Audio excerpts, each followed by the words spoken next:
आप 10 लाख लोगों को एम्प्लॉयमेंट नहीं दे सकते, लेकिन उनके बारे में गवर्नमेंट ने सोचना चाहिए, सोचना पड़ेगा कि इनके लिए कौन से एवेन्यूज़ हम फराहम कर सकते हैं।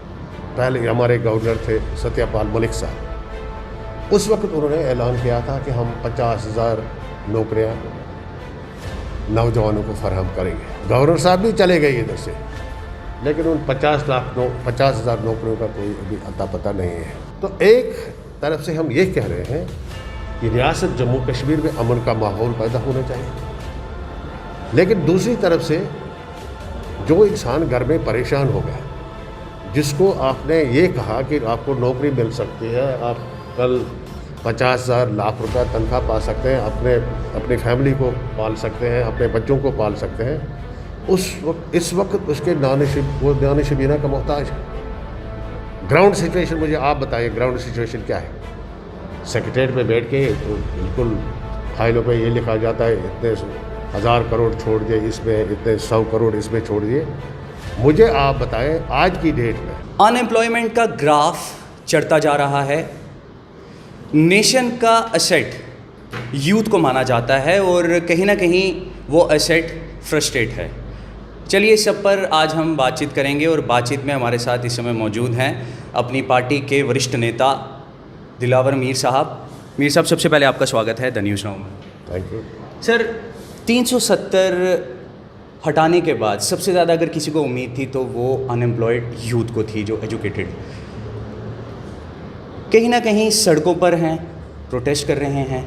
रिसेंटली सेल्फ हेल्प ग्रुप को भी एबॉलिश कर दिया गया। तमाम इंजीनियर्स प्रोटेस्ट कर रहे हैं, कॉन्ट्रेक्चुअल लेक्चरर्स प्रोटेस्ट कर रहे हैं। उसके साथ साथ कई ऐसे नौजवान हैं जो सड़कों पर हैं। कितना बड़ा कंसर्न है और किस तरह से आप इसे देखते हैं? देखिए, जहाँ तक इस सवाल का जो आप जवाब चाहते हैं, ये बहुत ही अच्छा सवाल है। और जैसे मैंने इससे पहले भी कहा अभी बाहर कि यूथ जो है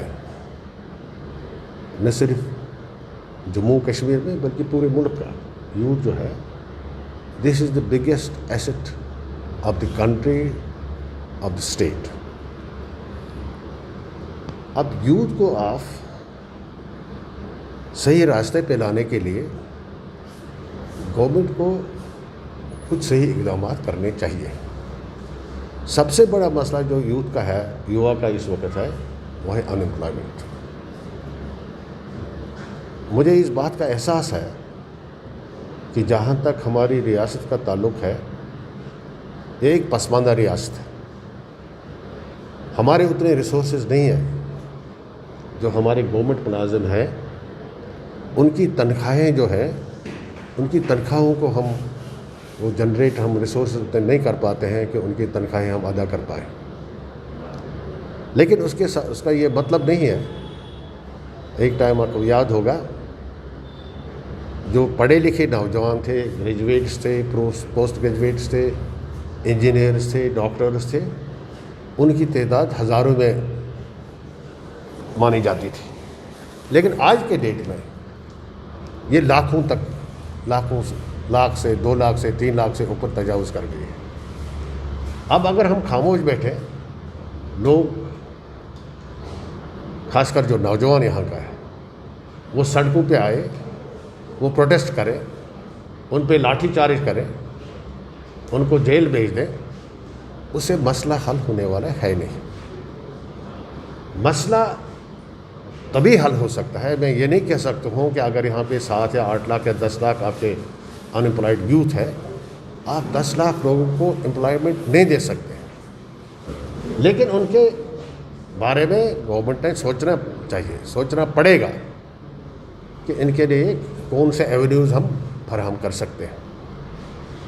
आपको याद होगा पिछली बार जब पहले हमारे गवर्नर थे सत्यपाल मलिक साहब, उस वक्त उन्होंने ऐलान किया था कि हम 50,000 नौकरियां नौजवानों को फराहम करेंगे।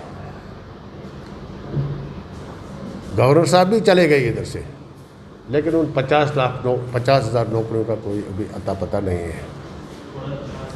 उसके बाद दलजी साहब दूसरे आ गए, बरमू साहब, उन्होंने भी अपनी तरफ से कहा कि हम वो युवा को ये जो नौकरी के जो ये मसला है कुछ न कुछ इनके लिए करेंगे। देखिए, एक सेट पॉलिसी उनको तय करनी पड़ेगी। कुछ लोगों को जिनको मुलाजमतें मिलेंगी उनको मुलाजमत दे दें, कुछ टेक्नोक्रेट्स हैं उनको इंडस्ट्रियल यूनिट्स छोटे छोटे दे सकते हैं जहाँ से वो इनकम अपनी जनरेट कर सकते हैं। आपने अभी कंट्रैक्टर और लेक्चरर्स की बात की और लोगों की बात की, मिसाल के तौर पे वो रहबर खेल वाले हैं, रहबर जंगलात वाले हैं, या वो गवर्नमेंट स्कीम एक थी उसमें 500 कुछ लोग ये सेलेक्ट हो गए थे। I don't exactly remember this time वो कौन सी स्कीम थी। 500 ग्रेजुएट्स और पोस्ट ग्रेजुएट्स को उसमें सेलेक्ट किया गया था और एजुकेशन में उनको तैनात किया गया था। कुछ महीनों की तनख्वाह दी गई उनको, उसके बाद बिल्कुल वो घरों में बैठे हैं। तो एक तरफ से हम ये कह रहे हैं कि रियासत जम्मू कश्मीर में अमन का माहौल पैदा होना चाहिए, लेकिन दूसरी तरफ से जो इंसान घर में परेशान होगा, जिसको आपने ये कहा कि आपको नौकरी मिल सकती है, आप कल 50,000 लाख रुपया तनख्वाह पा सकते हैं, अपनी फैमिली को पाल सकते हैं, अपने बच्चों को पाल सकते हैं, इस वक्त उसके वो नानिशबीना का मोहताज है। वो सड़क पे नहीं आएगा तो क्या करेगा, वो पत्थर नहीं चलाएगा तो और क्या करेगा। उसने कोई ना कोई रास्ता तो इख्तियार करना है। लिहाजा मेरी इसमें गुजारिश है गवर्नमेंट से कि साहब इसमें एक प्रॉपर स्कीम बनाई जानी चाहिए और फास्ट ट्रैक पे, चाहे वो पब्लिक सर्विस कमीशन को पोस्ट रेफर करें या सर्विस सिलेक्शन बोर्ड को। मैं कहता हूँ 50,000 की बात इन्होंने की ना, खुद की ना जी, सर 50,000 लोगों को तो लगाए, उनको किसने रोक रखा है उसके लिए।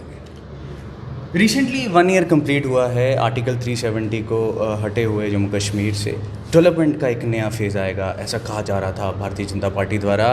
कितनी % खरी उतरी है भारतीय जनता पार्टी डेवलपमेंट को लेकर? मैं आपसे काउंटर क्वेश्चन करना चाहता हूँ। आप मीडिया से ताल्लुक़ रखते हैं, मीडिया का फ़र्ज़ क्या होता है? दूध का दूध और पानी का पानी वो पेश करना है आपने लोगों के सामने। आपको सदाकत मालूम नहीं है?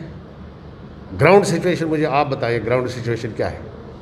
सेक्रेटरीट में बैठ के तो बिल्कुल फाइलों पे ये लिखा जाता है इतने 1000 करोड़ छोड़ दिए इसमें, इतने 100 करोड़ इसमें छोड़ दिए। मुझे आप बताएं आज की डेट में, मैं सिर्फ किसी पर्टिकुलर एरिया की बात नहीं करूँगा, मैं पूरी जो हमारी रियासत थी, अब एक हिस्सा तो लद्दाख चला गया, अब तो जम्मू और कश्मीर ही है ना। आप जम्मू में देख लीजिए डेवलपमेंट कहाँ है, आप कश्मीर में देख लीजिए डेवलपमेंट कहाँ है। और डेवलपमेंट के ये बारे में मैं कहता हूँ मेरे कान भी पक गए अब ये बातें सुन सुन के। साहब यहाँ इतने करोड़ डाले, वहाँ उतने करोड़ डाल रहे। बस CRF का बस सेंट्रल रोड फंड, उसके तहत कुछ सड़कों को उठाया गया, पैसा नहीं है। जितना भी इस वक्त मतलब कॉन्ट्रैक्टर्स जितने भी हैं जिन्होंने मैग्नेटाइजेशन की है, अब जिन लोगों ने मैग्नेटाइजेशन की है, मैं मानता हूँ कहीं पे अंडर प्रेशर कॉन्ट्रैक्टर ने ऑन हिज ओन नहीं किया, कहीं मैंने मजबूर किया होगा, नहीं साहब ये आधा किलोमीटर 1 किलोमीटर करना है, उसने किया। कल ये तो देखो यार, ACB को आप सारे केस रेफ़र करते हैं, ACB को ये देखना चाहिए कि भाई काम ऑन ग्राउंड हुआ है या नहीं हुआ। अगर नहीं हुआ है उसके खिलाफ केस रजिस्टर करो, अगर हुआ है उसकी पेमेंट करो। Suppose you are a contractor, आपने रेज लोन किया है 10 करोड़ रुपया बैंक से, आप उसको सूद दे रहे हैं और 2 साल या 3 साल के बाद ये पैसा मिलेगा आपको। मुझे बताएं सूद की रेट कहाँ तक पहुँची होगी, और उस ठेकेदार बेचारे को 3 साल की गारंटी है उसकी, इस रोड की। वो कमाएगा क्या, खाएगा क्या, मजदूरों को क्या देगा, जो मटीरियल उसने खरीदा होगा ना वहाँ क्या देगा। तो ये बड़ी समस्या है। दिलावर साहब, PM नरेंद्र मोदी ने इशारा दिया है विधानसभा इलेक्शन को लेकर जम्मू कश्मीर में। अपनी स्पीच में उन्होंने कहा कि डिलिमिटेशन एक्सरसाइज जब कंप्लीट होगी तो जल्द इलेक्शन करवा जाएंगे जम्मू कश्मीर में। किस तरह की तैयारियां हैं अपनी पार्टी की और किस तरह से आप इसे देखते हैं? देखिए, मोदी जी ने जो हमारे प्राइम मिनिस्टर हैं उन्होंने लाल किले से तो तकरीर की और ये कहा, हम उसका वेलकम करते हैं कि साहब एक पॉलिटिकल प्रोसेस शुरू होना चाहिए, एक डेमोक्रेटिक जो तौर तरीका है उसको अपनाया जाना चाहिए। लेकिन अभी जो हालात हैं, मैं समझता हूँ डिलिमिटेशन के बाद, जैसे उन्होंने कहा कि इलेक्शन होंगे और ज़रूर होंगे, तो डिलिमिटेशन में भी एक खासा टाइम लगेगा। ये नहीं है, ये कोई लूडो खाने वाली बात नहीं है, लूडो हम तैयार करेंगे तो खाएंगे। इसमें काफ़ी टाइम लगेगा और जिस वक्त रिपोर्ट पेश होगी, फिर उसके बाद ऑब्जेक्शन, फिर ये वो सारा, तो it will take time. Dilawar साहब, आप पीडीपी में रहे हैं, पीडीपी को अच्छे से जानते हैं। करंट पॉलिटिकल सिनेरियो को अगर देखा जाए तो क्या फ्यूचर है पीपल्स डेमोक्रेटिक पार्टी का? आप मुझसे पूछ रहे हैं ना, अगर ये सवाल आप पीडीपी की लीडरशिप से करेंगे तो ज़्यादा बेहतर है। स्टेटहुड के लिए आवाज़ें उठाई जा रही हैं। नेशनल कॉन्फ्रेंस ने खुलकर कहा है कि जब तक स्टेटहुड का दर्जा वापस नहीं मिलेगा हम किसी भी इलेक्शन में पार्टिसिपेट नहीं करेंगे। विधानसभा का इलेक्शन अगर अनाउंस होता है हम उसमें भी पार्टिसिपेट नहीं करेंगे। अपनी पार्टी का क्या स्टैंड है? देखिए, जहाँ तक स्टेटहुड का ताल्लुक़ है, आपको याद भी होगा, आई थिंक अपनी पार्टी वाहिद वो पार्टी है जिसने 370-35A हटने के बाद रियासत जम्मू कश्मीर में एक इनिशिएटिव लिया। और ये इनिशिएटिव जब लिया, ये बहुत ही सोच समझ के लिया। इसमें काफ़ी टाइम हमें लगा, इंट्रोडक्शन करने में काफ़ी टाइम लगा और हम इस नतीजे पे पहुंचे हैं। आपको मालूम है आज लॉकडाउन है ना, आज लॉकडाउन है ना, चाहे कश्मीर हो, जम्मू हो, लॉकडाउन। पहले तो क्रैकडाउन होता था, तो क्रैकडाउन में लोग बिल्कुल बंद रहते थे। 370 और 35A को हटाने के बाद कश्मीर के लोगों में, मैं आपको सफाई से बताना चाहता हूँ, गलत बयान से काम क्यों नहीं, हम गुस्सा तो था लेकिन बिल्कुल अंदर रहे, कोई पूछने वाला नहीं, कोई समझने वाला नहीं कि साहब, समझाने वाला नहीं कि साहब क्या किया जाए, आगे क्या किया जाए। अब 370 और 35A के बारे में मैं कोई रायज़नी नहीं करना चाहता हूँ। इसलिए नहीं करना चाहता हूँ क्योंकि इट इज़ सब जुडिस बिफोर द सुप्रीम कोर्ट। लेकिन जो हमने खोया, इसके बगैर भी जो हमने खोया, मसलन स्टेटहुड, पुरानी रियासत हमारी है जम्मू कश्मीर की, हमारा कोर इशू जो है, जो हमारा मेन फोकस है, वो स्टेटहुड के बारे में। We were the first party जिन्होंने स्टेटहुड वापस लाने की मांग की। We met the prime minister, we met the home minister of India, और उन्होंने हमें आश्वासन दिया कि साहब जो ही हालात ज़रा ठीक हो रहे हैं, हम स्टेटहुड रेस्टोर करेंगे और इंशाल्लाह we are hopeful that we will get back the statehood very soon. News now से बात करने के लिए बहुत बहुत धन्यवाद। Thank you. ये हमारे साथ एक्सक्लूसिव बातचीत में इस समय जुड़े थे अपनी पार्टी के दिग्गज नेता दिलावर मीर साहब, और कुछ बर्निंग इश्यूज़ पे द न्यूज़ नाउ की टीम ने दिलावर साहब के साथ बातचीत की। कैमरामैन साहिल शर्मा के साथ मैं Shomil Abrol, the News Now, Jammu.